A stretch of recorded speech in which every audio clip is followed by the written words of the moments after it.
This is a topic that I've been meaning to talk about for some time now, and I feel like it's the right moment in the midst of the recent events with George Floyd.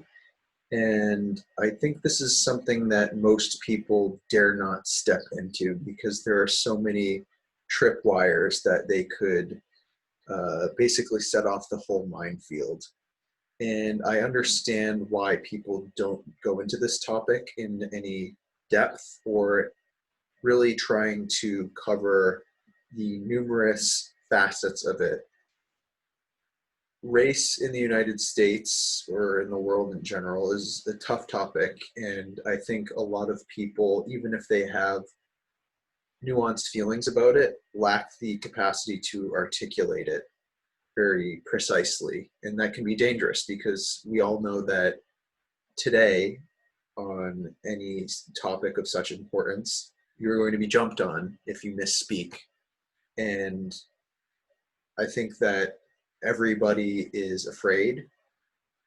People are desperate to have discussions on these topics, but they don't know how. And they're afraid for their reputations. They're afraid for their careers. They're afraid of saying the wrong thing and being condemned for it. And it's unfortunate because we have all these assets at our disposal, all these technological avenues to be able to have these conversations, more so than any other time in history. But the conversation is stalled, stuck in the weeds at a very superficial level. And what goes on, what's talked about on the news, is just sort of like going around and around on the same thing. Each time something like this happens, each time there's a shooting or some event, it's wheeling out the old talking points and the same pundits and saying, how did this happen? So anyway, I'm hoping that I can bring in some new perspectives and new thought-provoking content. So I hope to address both the race side and the policing side of this in this episode.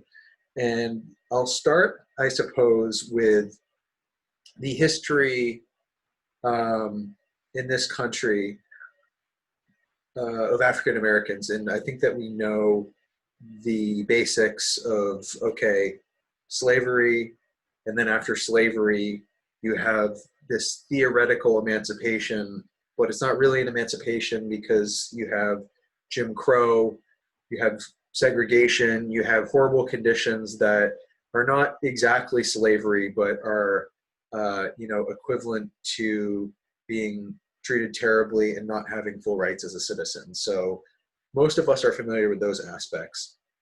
And then there's also, this is something that doesn't really get talked about much, and I'm curious why, is so in World War II, the military was still segregated. Even blood was segregated. So black blood and white blood, the blood supplies were kept separate from each other. And a lot of what set up my grandparents and a lot of particularly white American grandparents was the GI Bill when they came home from World War II. Now, if you think about it, if you were a black GI, you could not really reap the benefits of the GI Bill, which was to give returning soldiers education pretty much on the house. It was a government program, and it was under the Truman administration. And the reason you couldn't really reap the benefits was because universities were integrated. So you couldn't get this free, valuable education and this ticket to the workforce, which is also still limited and segregated. And this was about, I don't know the exact timing here, but affirmative action got put into place soon to help with the workforce aspect of it. But shortly thereafter, white families had new job opportunities and they moved to the suburbs. So you had more white flight and you were left with a dense clustering of Black Americans in the ghettos. It basically became urban poverty, where previously Black families had moved north after Jim Crow for opportunities. Now you have tight clusters of Black poverty in the cities. And right about that time, unfortunately, it was possibly conceived of as being mostly helpful, but the actuality turned out to be a bit of a mixed bag. Uh, I think that's an understatement. Is the war on poverty under LBJ.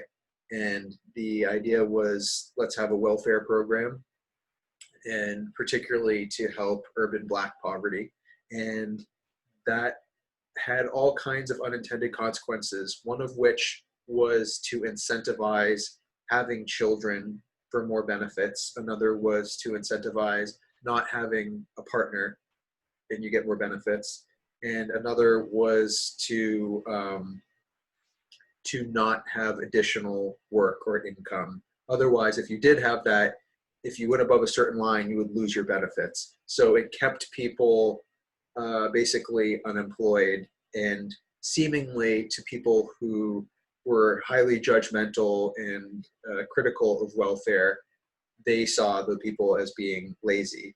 So there were a couple, and I've heard one of the main criticisms of current Black activism is, hey, the Civil War ended, or slavery ended 170, 200 years ago, whatever, get over it. Pretty short-sighted, a pretty ignorant thing to say. And there are three sort of domains that I think a lot of people try to argue, that Black people are different than white people. And I can get into a little bit the errors in these different ways of thinking. And they're essentially that Black people are lazy, that they're unintelligent, and that they're criminal, and inherently all three of these. So the first one with the criminality, it's nuanced. I would say that there is higher. The statistics show that there is higher rates of Black crime, which is, there for 14% of the population. I believe it's 80% of the crime, the violent crime. But there are a couple things that you need to consider. The first is that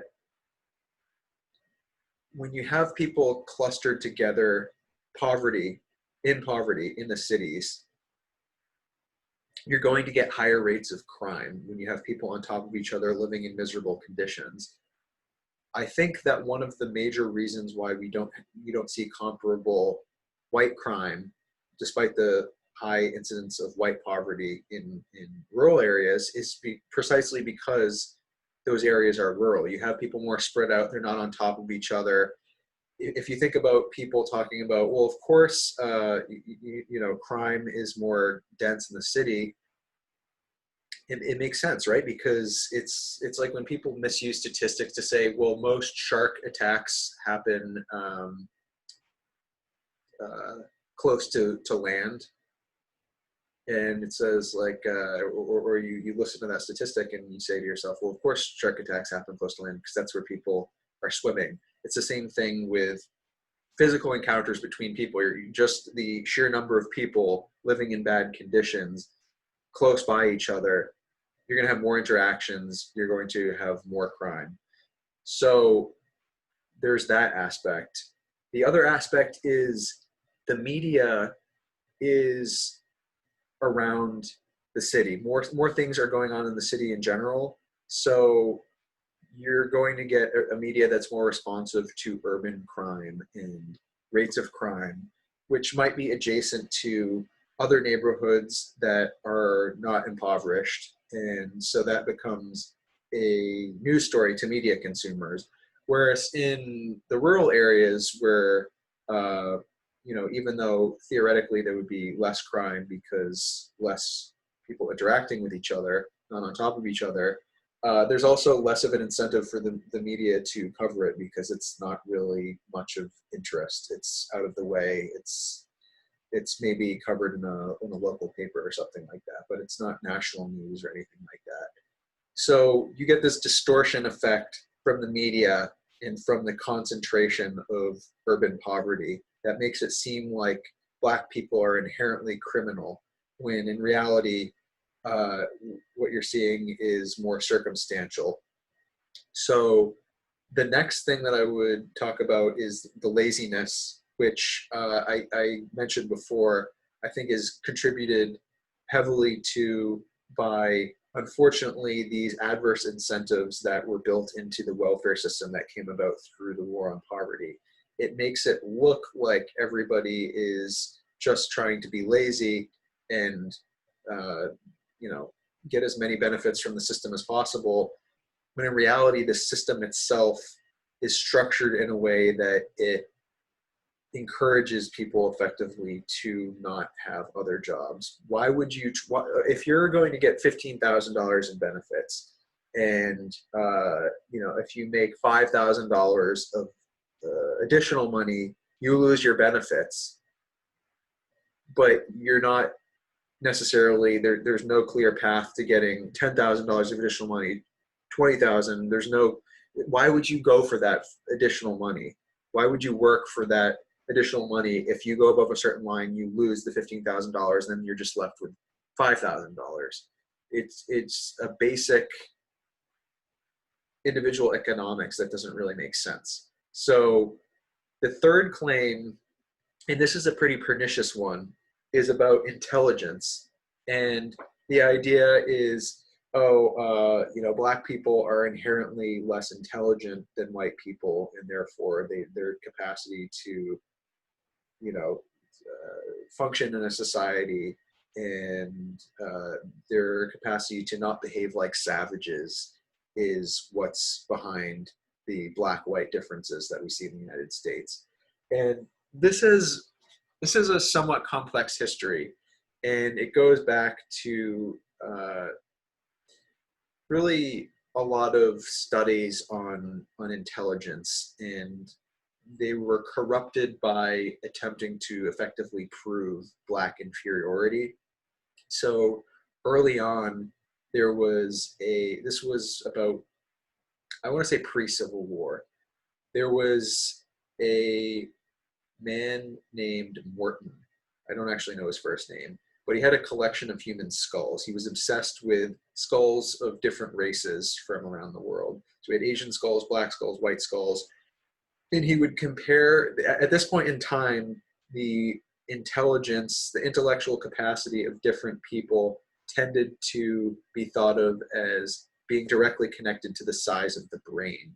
So they would take these skulls, cut them open, and then either fill them with buckshot or mustard seed. And the mustard seed, they would pack it in, and the data that came out of this that tried to prove that Black skulls had less volume than white skulls was so manipulated that the data that the values that came out didn't really mean anything. So, for example, when using the mustard seed, you could pack it in. The people that were measuring the data would pack the seed in much more with white skulls to get more seed. So then when they poured it out, they'd have a higher volume of seed. And they would also, any skull, Black skull, that didn't fit the a priori assumption of white supremacy, they would just leave it out of the data set. The same thing with a white skull that was smaller than average. So they were unconsciously manipulating the data to arrive at their preconceived idea of white supremacy and Black inferiority.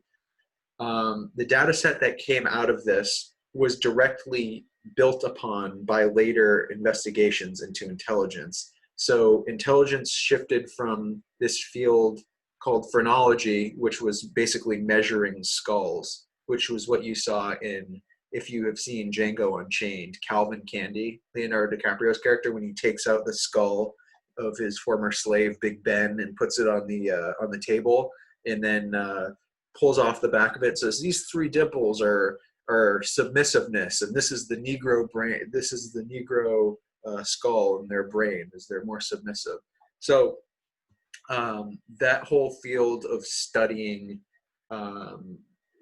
human skulls and really intensely over analyzing what little differences meant fell into disrepute after a while, and the attention moved more into intelligence testing. And the intelligence tests actually utilized previous data from Morton and people that used phrenology.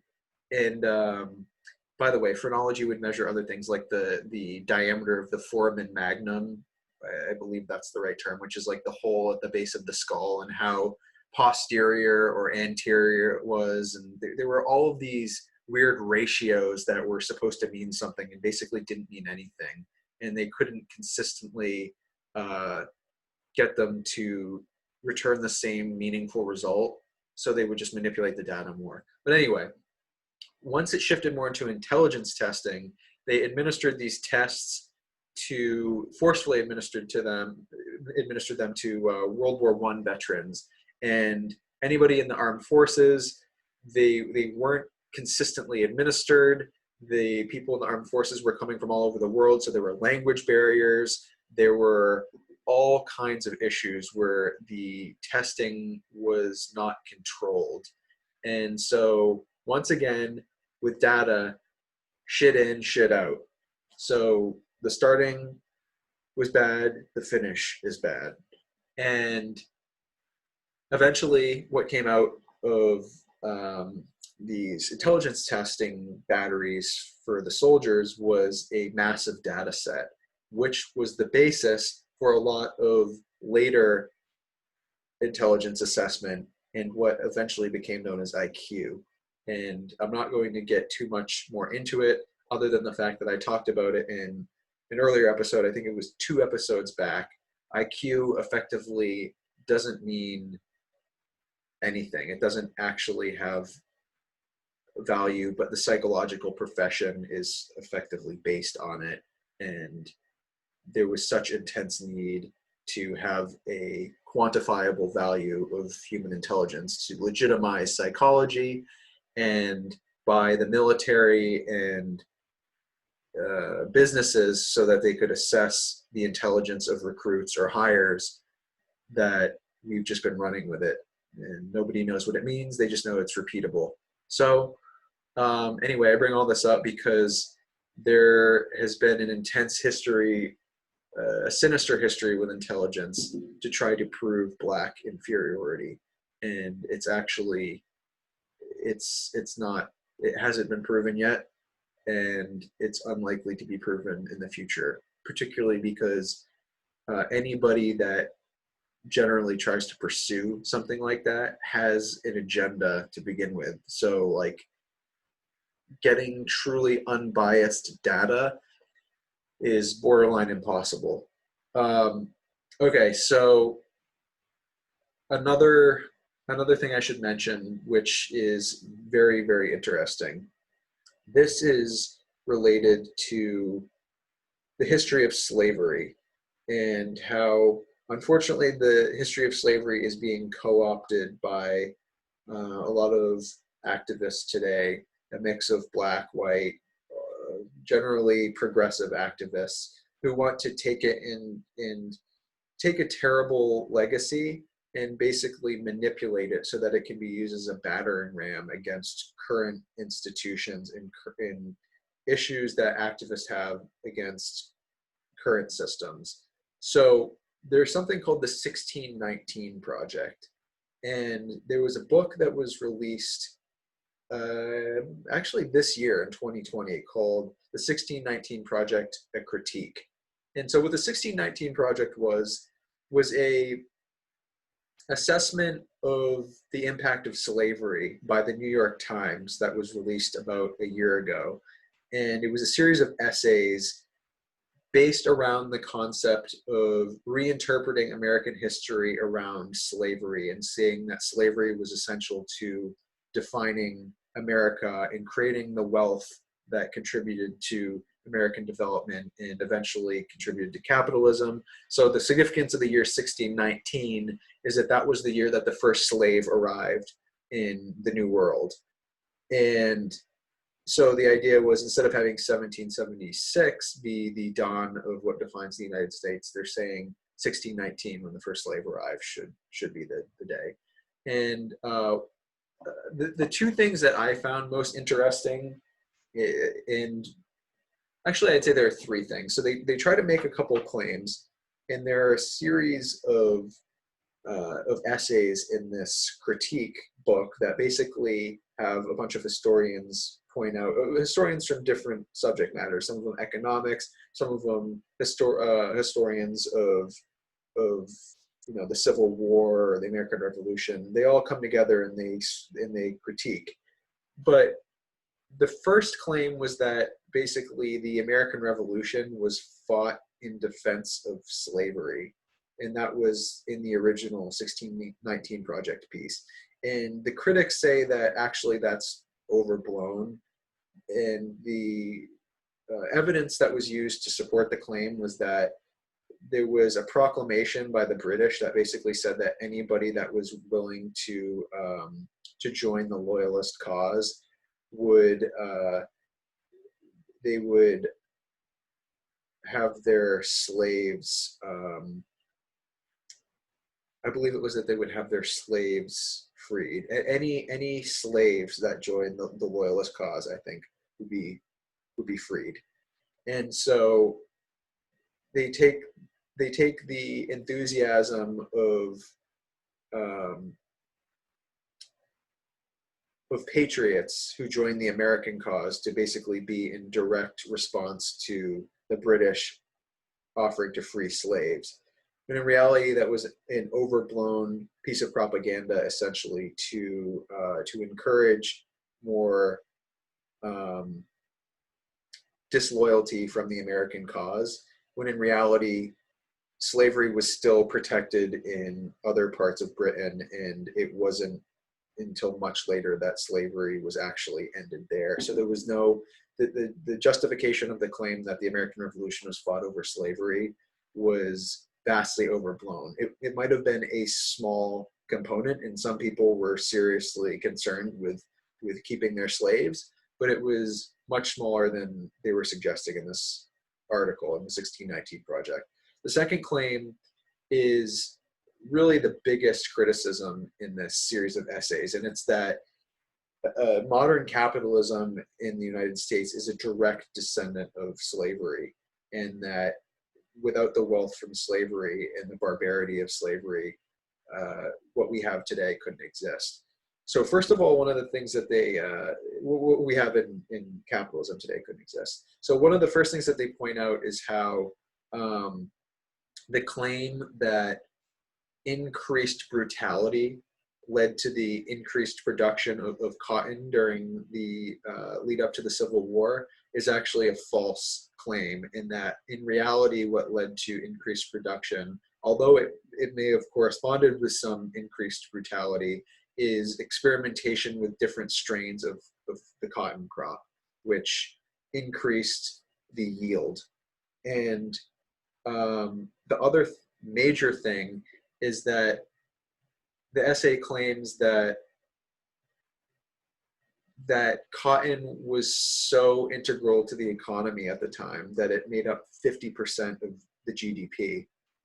And the critics raise quite a fuss over that one, because they say that claim, which is used to say effectively we were so reliant on cotton, and the wealth that came from it was so large that it formed our modern system of capitalism, and therefore our system of capitalism is inherently corrupt.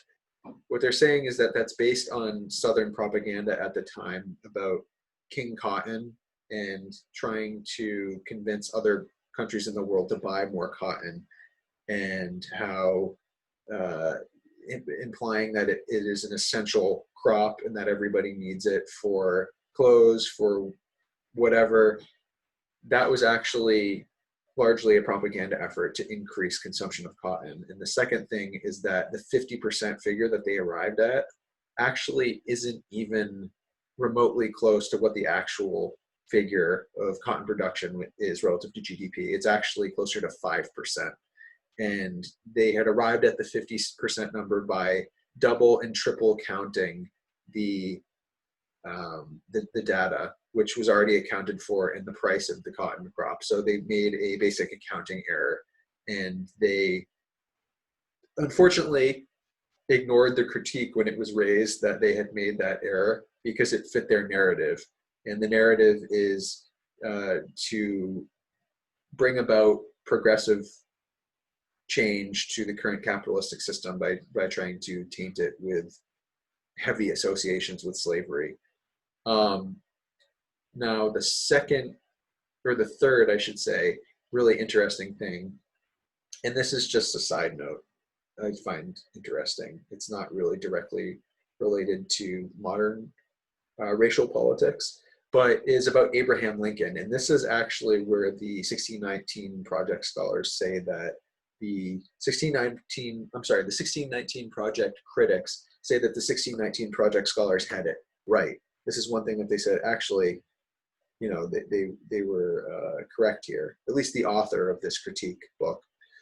So he's saying that the critics were trying to disprove what the project had said about Abraham Lincoln. And the author of the book was saying that the critics actually had it wrong and the original essayists had it right. So currently, modern day, we tend to think about Abraham Lincoln as the great emancipator. And he was in a way, but also it was much more nuanced than that. Basically, he knew that once emancipation occurred, that blacks in the South were going to be treated so terribly that it would potentially be a situation worse than slavery itself, or at least akin to it. So Lincoln was actually in favor of colonization, and he had, there are different quotes from his journals and things that he said in confidence, I believe, that were, I believe, pretty severe towards Black Americans at that time, or former slaves. And so these have been considered critiques of him, in that they say that, Lincoln, was he actually a white supremacist or something like that. So some people claim, the people that try to defend Lincoln historians that try to defend his legacy, say that he was speaking the language of white Southerners to soothe them. It's called the lullaby theory, to soothe them into going for emancipation. So if you speak about former slaves, or at that point current slaves, with some amount of contempt or disdain, then you soothe the Southern slaveholding population into going for emancipation, into going for the bait. It was actually a bit more complex than that.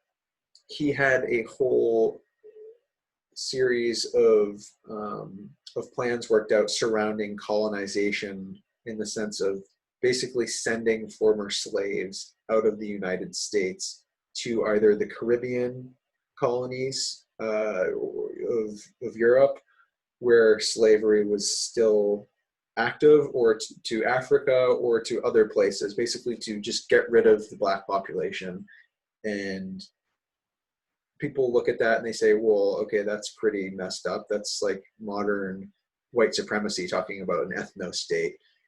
And the belief is that what Lincoln was actually doing, and what he hints at in his essays and things that he said, is he was, as I mentioned before, he was extremely concerned about basically what would happen to Black people once they were freed. And he thought that they were basically doomed to be horrifically mistreated if they were kept in the same states as their former slave masters. They would be hunted and victims of terrorists. And that was actually the case. I mean, the Ku Klux Klan and Jim Crow laws, all these things. So, okay, the 1619 Project, I recommend looking it up, potentially reading the original essays and the critique, but I wanted to get into a book that I'm reading right now called Black Rednecks and White Liberals by Thomas Sowell. And it actually complicates the things that I was talking about earlier a little bit more. I wanted to actually read an excerpt or two from the book. So the very first piece, very first page, it says, "These people are creating a terrible problem in our cities. They can't or won't hold a job. They flout the law constantly and neglect their children. They drink too much, and their moral standards would shame an alley cat.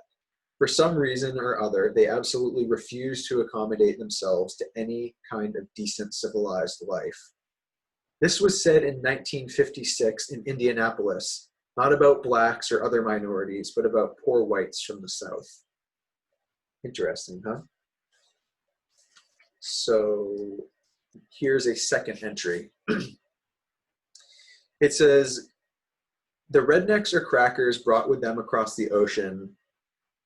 What the rednecks or crackers brought with them across the ocean. These are the Scots-Irish who came from the highlands of Great Britain, the borderlands, and who basically became the predominant group that composed the South, the predominant group of white Americans. So it says, "What the rednecks or crackers brought with them across the ocean was a whole constellation of attitudes, values, and behavior patterns that might have made sense in the world in which they had lived for centuries, but which would prove to be counterproductive in the world to which they were going, and counterproductive to the blacks who would live in their midst for centuries before emerging into freedom and migrating to the great urban centers of the United States, taking with them similar values.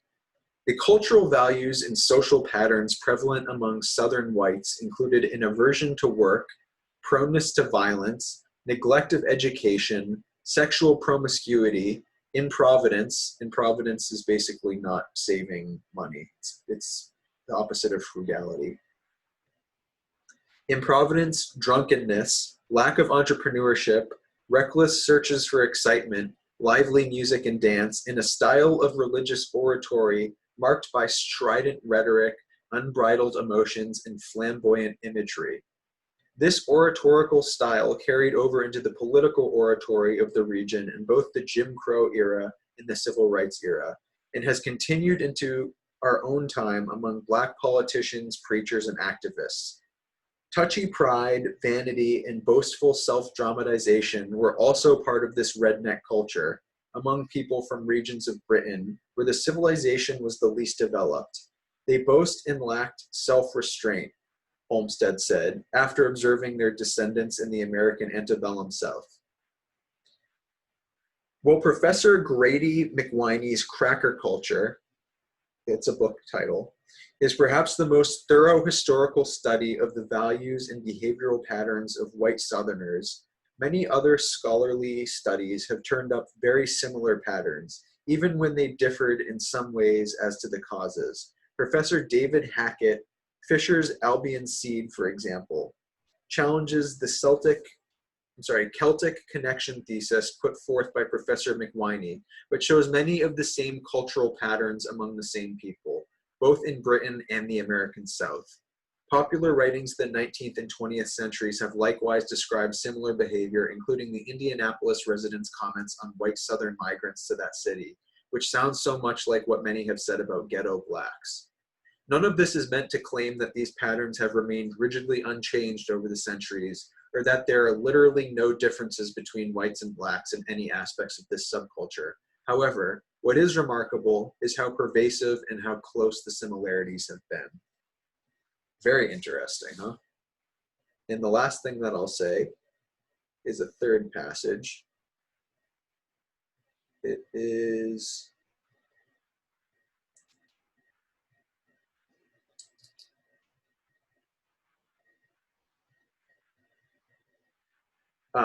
okay.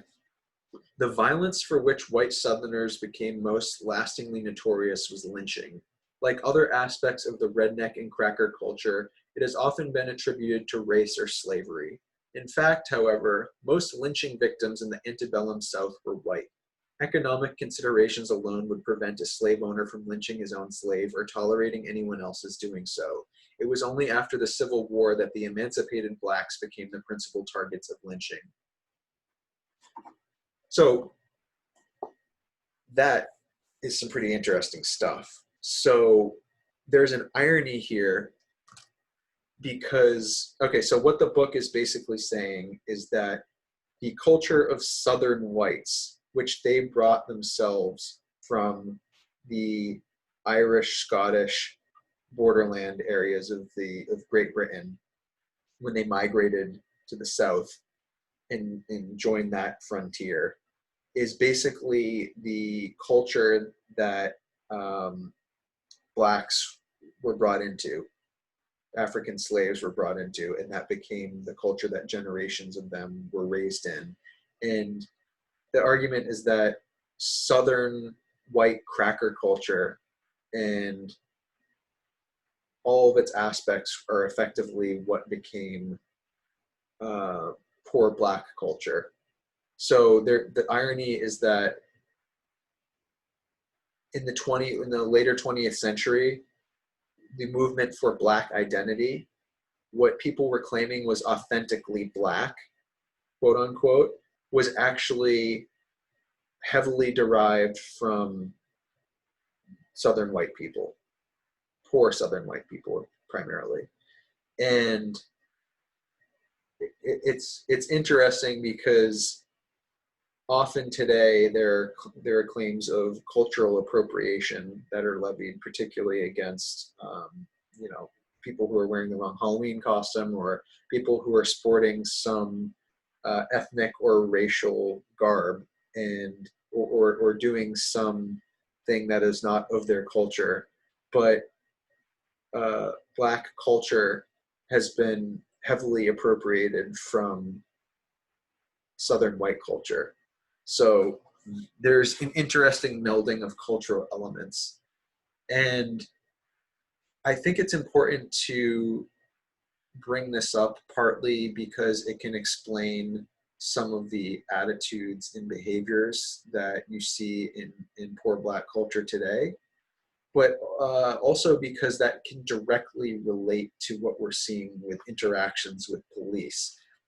My thesis, what I would like to present is that we're seeing, when we see on the news that a black man has been shot, I think often, not in every case, but often we're seeing two problematic cultures colliding.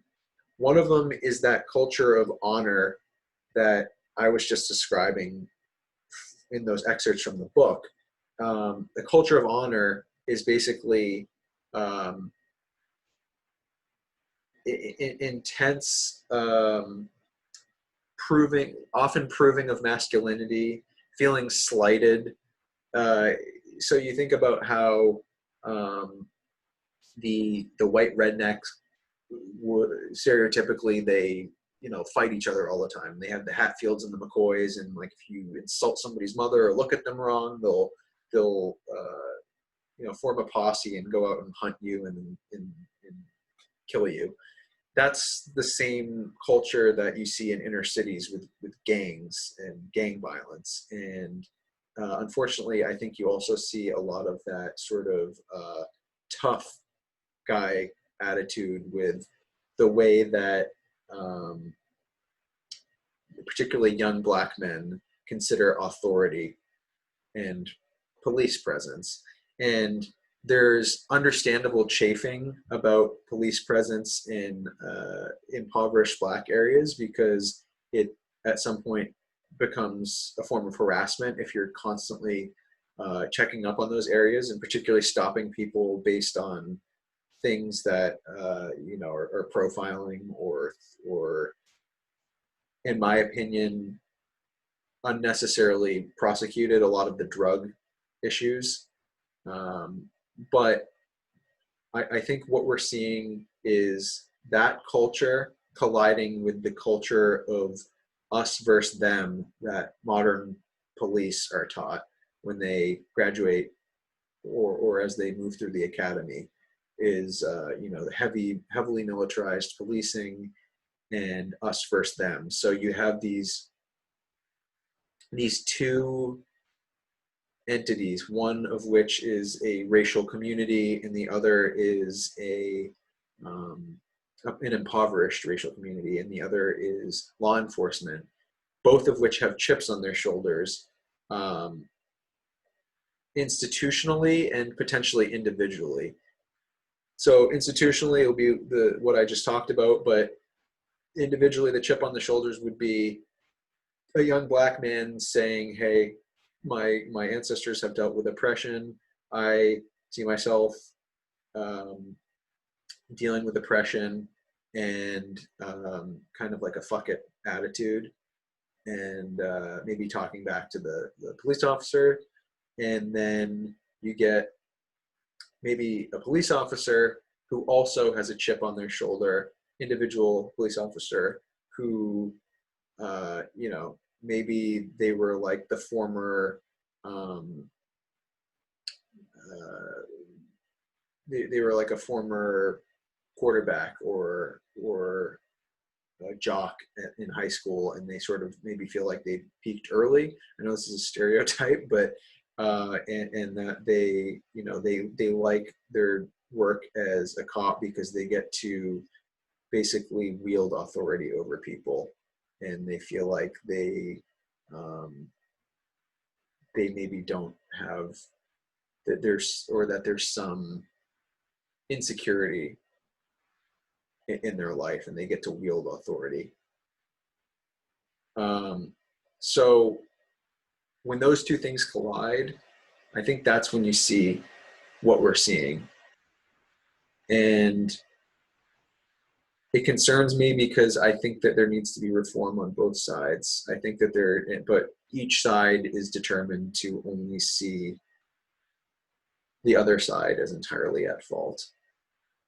And I think that with policing, like I mentioned before, drug enforcement policies are just a nightmare.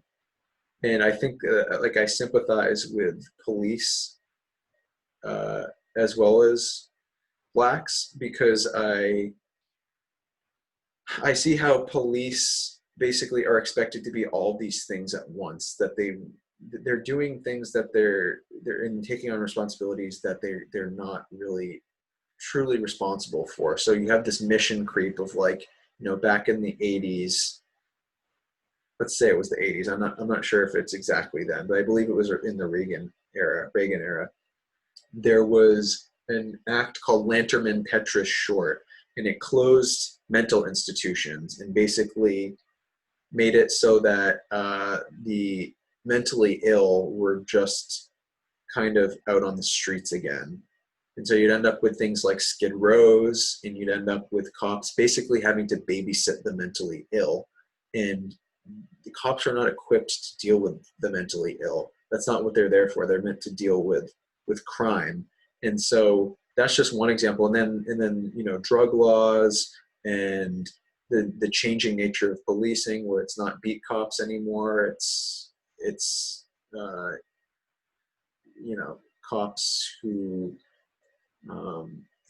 don't necessarily go to the same neighborhood every day and know the people that they're policing.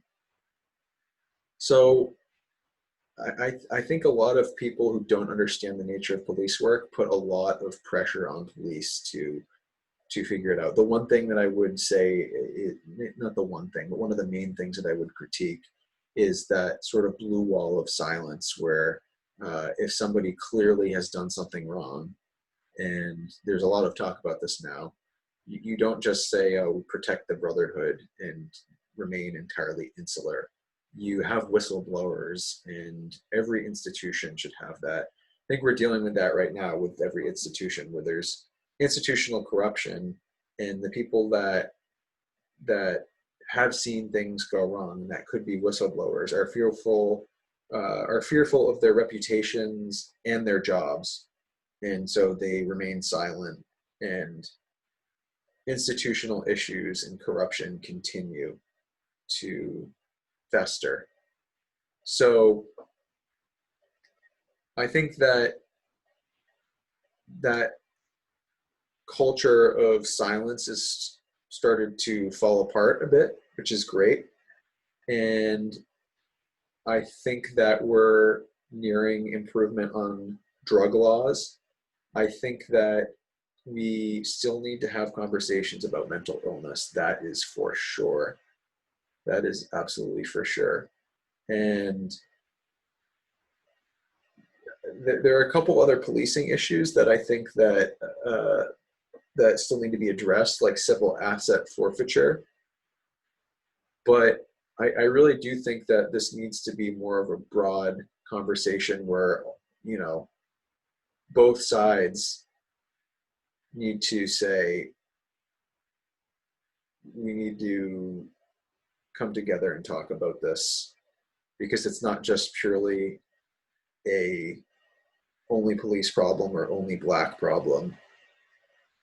It's a nuanced, complex problem. So I'm hoping that change can occur from all directions, and I caution against doing something quickly and without much thought, like what I'm hearing with defunding of police departments, because that reminds me of, there was a book by Michael Lewis called The Fifth Risk, where he talks about how during the transitions from the Obama to the Trump administration, there are all these federal departments that were basically left unstaffed and undealt with because they weren't really considered important. So he focuses on the Department of Agriculture and Commerce and Energy, and he talks about how these actually deal with really, really important things. And the public doesn't know it. They just say, okay, let's just start kind of like, you know, if there are regulations or departments that they think are in excess or bureaucratic, or they don't know what they do, they just say, okay, let's just start ripping it out or neglecting it. And that's what we're seeing with defunding of police, is like, I don't think we have a full understanding of exactly what police do. And to just start defunding them is going to have serious implications if we don't know what like, we have to be specific in the defunding, or we have to reprioritize the funding and reallocate it to other things. But you don't just defund, because that has across the board. I mean, think about all the people who complain when some other thing is defunded, like Planned Parenthood or some program that the other side considers essential. You know, like these have across the board effects. It doesn't just target one specific, like, oh, police brutality is going to go down. It's like, okay, maybe community safety is also going to suffer as well, because that's the complex truth of this, is that a lot of these low income, poverty stricken black neighborhoods are actually more crime riddled, dangerous places. And they do actually require more policing, a disproportionate amount of attention, as long as it's not an authoritarian type state that just harasses people day in and day out. I think that people need to realize that crime isn't inherently, belonging to any particular racial group, and that as income goes up, the nature of crime tends to change. So, more white collar crime would occur in wealthier neighborhoods. And, the further you move from the poverty line, the more abstract and hard to, and harder to basically criminalize, or harder to prosecute the crime becomes. So, a very complex white collar crime of corporate theft, it's less visceral and visible than somebody who robs somebody else on the street, but it is still nonetheless theft. It's just higher up and less visible, just like how modern warfare has shifted to drones rather than people running at each other with bayonets. So another thing that I want people to think about is how police officers might spend more time going to neighborhoods that are impoverished, not just because they are potentially higher in crime, but also because the means of basically fighting back against police abuses are less. So maybe if you go to a higher income neighborhood or a white neighborhood, all or more of those people have connections to lawyers and politicians and people with power who can make a police officer or police department's life miserable or defund them or sue them or whatever. Maybe that's another reason why more attention is put into the lower income and black neighborhoods. So it kind of reminds me of a line from, I don't remember what book it was, but it was saying that basically it's the more difficult it is to regulate something at the top, the more highly regulated it is, disproportionately highly regulated it is at the bottom. So, if some small local fisherman spills a little bit of gasoline in the water, he gets slapped with like a multi-$1,000 fine or something like that. That might be making up for the fact that nobody knows how to prosecute BP or some giant chemical company when they dump their chemicals into the water and cause some massive externality. So you could be seeing the same thing here, particularly with drug crimes, where you have an over prosecution of things that are visceral. So I think we do need to rethink a lot of our criminal justice. We really do. And I saw 13th recently. Highly recommend it on Netflix. And it gave me a lot to think about. It did. So anyway, I think I'm kind of nearing the end of this I should say, episode. That's about all I have to talk about this time. Actually, you know what? There's one other thing that I wanted to bring up. So I was talking with somebody the other day about Black Lives Matter. And, of course, in general, I believe in the principle Black Lives Matter. I think it would be foolish to say you don't believe in Black Lives Mattering. I would say I have a critique of the actual movement, and that is that modern technology enables movements that are decentralized because of social networking. So what Black Lives Matters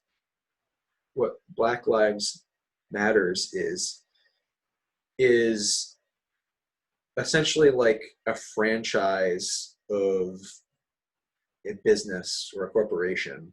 So anybody can start a Black Lives Matter chapter and put the title Black Lives Matter on it. And they don't have to necessarily abide by any overarching values or principles. They just can commence doing what they want to do. And some of these chapters are really highly effective, and people have an agenda. They know what they're trying to get done. They're pursuing how to implement it strategically. Others can be far more chaotic and, to be quite frank, damaging to the entire movement's reputation and really undermine the whole operation. So it used to be back in the civil rights era that you would have clear leadership, like a Martin Luther King or a Malcolm X, and they would speak for the group. And today you have the capacity to start these movements. You have the capacity to mobilize people. We live in the age of influencers who can bring people together and get them moving towards something. but an influencer and a thinker or a scholar are often not the same. I think that what needs to be done is the promotion of scholars, the promotion of particularly Black scholars who are nuanced in their argumentation and who aren't just pursuing corrupt scholarship like that of the 1619 Project. I think that if we can connect, for all types of social causes, scholars with influencers, then you have both. You have direction towards a goal, and you have mobilization towards that goal. Because right now we have mobilization without any clear direction. And actually, it's the same thing with Donald Trump. He would be his presidency would be a lot more dangerous if he was effectively able to lead and direct his mobilization. He's very effective at mobilizing people, but in mobilizing particularly rage and fear, he would be a lot more dangerous if he was more coherent and could actually direct that towards something. So the same thing with these social movements like, racial justice and whatnot.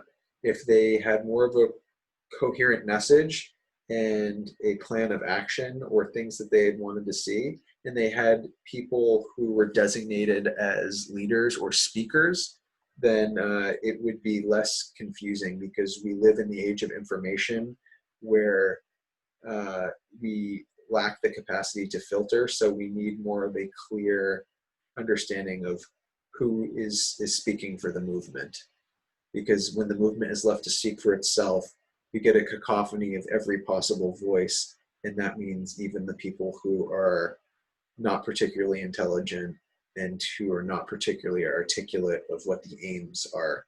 So that would be my critique of Black Lives Matter. So that being said, I think that is essentially it.